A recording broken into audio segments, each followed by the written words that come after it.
Yo, what is up everybody, and welcome back to another Madden 17 Ultimate Team Pack opening. We have Team of the Year packs on deck. Team of the Year is easily one of my favorite times of the MUT year. They come out with so many cool new cards all at once as we get Matt Paradis out the topper. We got a bunch of packs trying our luck. Only the offensive players came out so far, so the defensive players, those packs will come out in a couple of days. As you guys see, this 93 overall Paradis we got. He had a great season for the Broncos and an otherwise not so great offensive line season for the Broncos. And he's probably our new starting center. We have this 90 overall Kelsey, but Paradis, despite having a little bit less mobility, which is cool to have, he just has better blocking stats, so we're probably going to grab him. And he has the identifier chem that I love to have in my offensive lineman. It's always good to have at least one offensive lineman with the identifier chem so you can see what someone on defense is doing as we open up the next topper and we get Andrew Whitworth. We're about to build a mean Team of the Year offensive line with the way these packs are going, and we're trying to pull one more out. And like I said, this topper, you're not really supposed to pull the Team of the Year players out. It's 15 collectibles with a chance at a player, and our chances are pretty good right now, it looks like. And this Whitworth, he has the secure blocker chemistry, which means that you won't get immediately block shedded at the start of a play by defensive lineman. And it's definitely useful with the way dudes hit spin moves and stuff like that in this year's game on the D-line. You don't want to get spun out with your shoes by Von Miller or something like that. And I'm not sure we're going to get him, though, because you guys saw we had the Joe Thomas, and the Joe Thomas gives +2 pass blocking to every single one of your offense, or every single one of your players in general.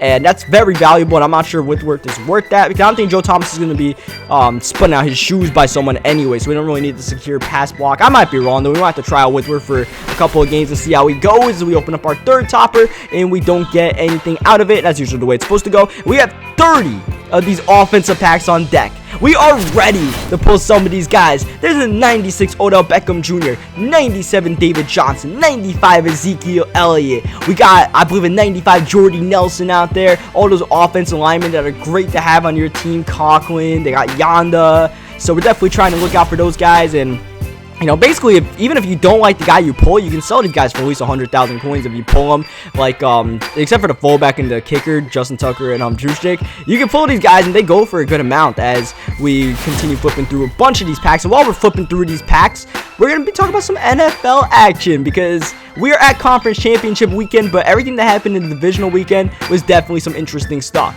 Now, some of the results went the way you expected, some of them not so much. We'll start off, in chronological order with the Seahawks and the Falcons game.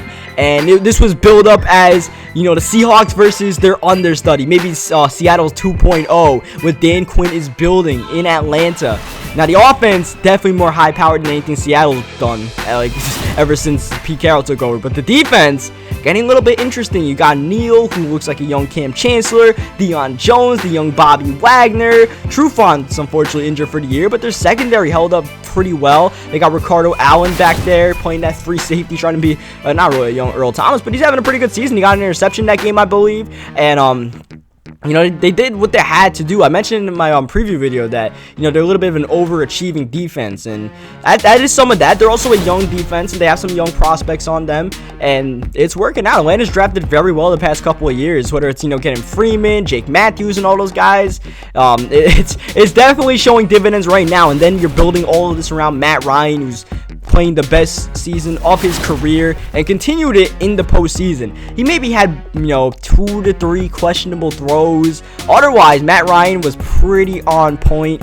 And the thing about Matt Ryan is that you have Julio Jones on the offensive end, but he just does such a good job of spreading the ball around that if you try to take Julio out the game, it almost plays into Matt Ryan's hand to where he almost likes spreading the ball around rather than force-feeding one guy. But, obviously Julio's going to get his touches. And Julio did a pretty good job against Richard Sherman, getting open whenever necessary. They said Sherman had some knee injury, but, everyone's a little bit banged up in the playoffs. Julio was banged up. Julio still did his thing, though. He dropped like one pass, but, he definitely showed up. Devontae Freeman and Telvin Coleman, that 1-2 duo in the backfield had some big performances. Coleman had that catch in the back of the end zone, and then Mohamed Sanu also had that fade route to secure the victory. It was a very impressive win by the Falcons, and they're going to go against a Green Bay defense that is definitely not as good as the Seahawks defense that they just put like 34 points on or something like that. So better watch out. But then again, Green Bay's also going against a Falcons defense that is very susceptible to giving up a lot of points to Aaron Rodgers. That's going to be a fun championship game. But that Falcons performance was definitely impressive. The Seahawks pretty much proved that, they're a good team. They're a playoff team. They're just not a Super Bowl team. So we're going to open up our Team of the Year pack that we got from doing solo challenges. Every week they come out those Team of the Week solo challenges, and you did them 16 times, I believe. You got this Team of the Year collectible, and you get a free Team of the Year player. And we got Sean Lee out of this. You could actually pull the defensive players. The defensive player packs are not out yet, but you could pull a defensive player out of this thing, and we pulled Sean Lee. And believe it or not, I sold the Sean Lee for like 670,000 coins or something really stupid like that. I don't know who in the world bought it for that much. But they could just wait a couple of days for the defensive players to come out. But I'll take it. So that was very impressive what Atlanta did. The Patriots were not so impressive. They still beat the Texans as you expected. I believe they still covered the spread, even though they cut it close and the spread was really, really high. But Tom Brady was pretty off. Tom Brady, it might be some effects of not having Rob Gronkowski showing its way in the playoffs against probably the best team they faced defensive wise since Gronkowski got injured for the year. But it's not too troublesome. Maybe New England didn't want to show their full hand in that game or something like that. But Tom Brady was a little bit off, making some errant throws. Even the throws he did make were, some Peyton Manning floater-esque throws. And I don't know. It's a little bit of a concern going into the Pittsburgh game, where they do have a pretty good defense in Pittsburgh that can match up with the Patriots, and then a way better offense than that putrid display that we saw from Brock Osweiler. Brock had to have one of the best, if not the best, game of his career to even have a chance. Their defense gave them that chance, forced fumbles, got interceptions on Brady, even though they're on tip passes. Just, the offense didn't show up. Lamar Miller wasn't able to get too many rushing lanes. Brock was pretty awful. And, down go the Texans. Here come the Patriots. The Green Bay and Dallas game. That was one of the better playoff games we have seen in the past, maybe decade. At least since I've been watching football, that was one of the best playoff games I've seen. Both teams went toe-to-toe. Packers came out so hot. Aaron Rodgers came out firing. He looked like he could do no wrong. Quickly getting a 21-3 lead. Dallas committing so many penalties, so many of their own miscues, just digging themselves this big hole. But then all of a sudden, they showed this great poise that you wouldn't expect from a young team like that as they fall down, especially from Dak Prescott, the quarterback, the leader of the team, as well as Ezekiel Elliott. But they did a good job feeding Zeke, even though they were down a lot, especially as the margin got cut close. Zeke was eating. But Dak Prescott's poise in that game to never, he forced maybe one throw into like double or triple coverage deep that almost was intercepted. And he did get picked off on that one screen pass. That was a really good play by Micah Hyde and a not so good play by Dez Bryant. But Dak was playing pretty well. And Dez Bryant, speaking of him, that was probably his only bad play the entire game. Dez was amazing that game. He had a mismatch against Ladarius Gunter, and he and Dak Prescott took advantage of it all night long. Gunter just could not keep up with 88. Dez had one of the best games of his career, easily the best playoff performance of his career, and Dallas played like a team that deserved to win that game. When they were coming back, their defense started getting in Rodgers' head a little bit. They were being pretty consistent with sending some blitzes all game, knowing that their defensive line couldn't get to Rodgers. They had to find a way to generate some pressure and get that ball out quickly before Rodgers does his little dance and all of that. And all of a sudden, just became a matter of who had ball last after Dak got that 2-point conversion, rushing the ball in, bouncing off the linebacker with Jake Ryan, Mike Crosby. I can't remember the kicker's name. Crosby. Mason Crosby. He had two really good field goals, including a 56-yarder to originally give him the lead. And then it looked like Dallas was about to win the game. It looked like they might get a touchdown on this last drive. They moved the ball downfield quickly. Dot to Williams, dot to Witten, and I believe Dez got a catch. And Dez almost got a catch on the third down that drive. They spiked the ball on first down, which is a very curious decision. Not really a good decision to make if you're trying to win the game, but then that third down pass, I believe it was, I forget who it was, that one of their linebackers swatted the ball and potentially saved their season by swatting the ball. Nick Perry, that's who it was. Jumped up, swatted the ball in the passing lane, was going to go to Dez, and that didn't happen. They might have went all the way downfield for a touchdown. Instead, Dan Bailey does what he does. He makes the field goal, and then Aaron Rodgers with that legendary play. No other way to say it, legendary play, because I don't know if you guys saw, I actually retweeted this on Twitter to try to show some people that they didn't even call that play. That was just Aaron Rodgers telling everybody where to go. He drew that play up himself in the huddle and threw that dime to Jerry Cook. What a catch. And then Crosby got iced and still made the field goal.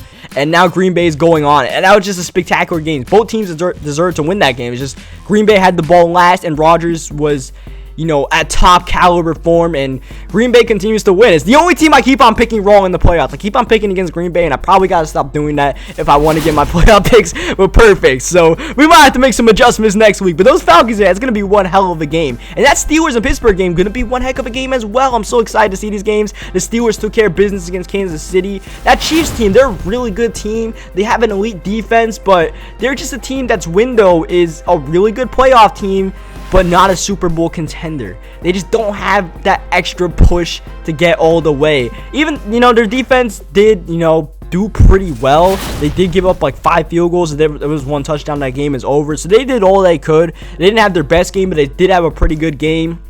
They did get like 1 pick on Roethlisberger. I think Berry got it. And otherwise, the Chiefs offense just wasn't good enough. The Steelers defense is underratedly good. They have a really good secondary. Their linebackers are playing up to par right now. James Harrison is turning back the clock as we get Tyreek Hill. We got 4 of these.